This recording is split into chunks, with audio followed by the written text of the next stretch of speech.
Tour operators and a company which owns the New Zealand island where a volcanic eruption killed 22 people and wounded many others have been fined $1.6 million in order to pay victims and surviving families $6.2 million in compensation. The district court in Auckland handed down its sentence on Friday, ending a criminal prosecution brought by WorkSafe, New Zealand's health and safety regulators, to seek justice for 47 tourists who were on Wakari or White Island on December 9, 2019.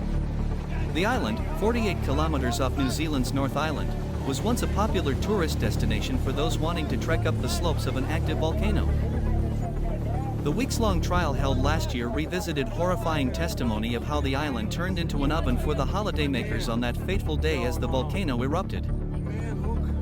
Survivors scarred by severe burns testified against various companies, including Wakari Management Ltd., which owned the island, accusing them of failing to warn them about the risks.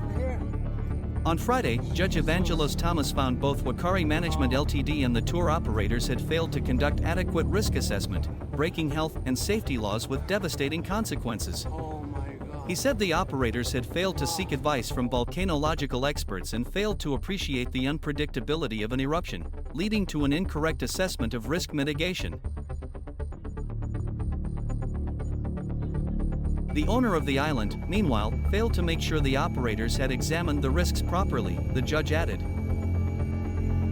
Wakari Management Ltd., owned by brothers Andrew, Peter, and James Buttle, was convicted after trial, having previously pleaded not guilty to a charge under the country's Health and Safety at Work Act.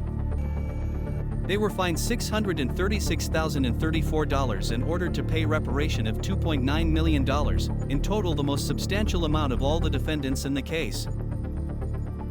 The four other operators are White Island Tours Ltd., Volcanic Air Safaris Ltd., Arius Ltd., and Kavu Ltd. Thomas noted that all defendants have either stopped trading, have no assets, were in liquidation, or were in a weak financial position.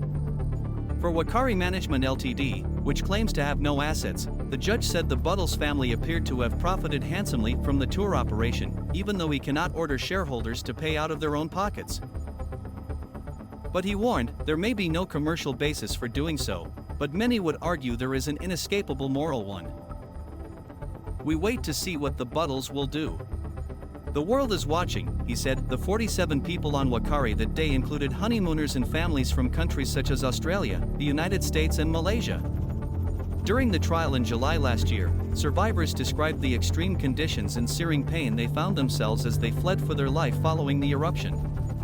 Tourist Annie Lou, who suffered from burns to 38% to her body, recalled feeling like sand and rocks everywhere that were being thrown at her. It was just like someone heated up some needles until it was iron hot and then shoving it all onto you, she testified from Australia through a video link in July last year. Think of, if you open an oven and the heat just rushes at you.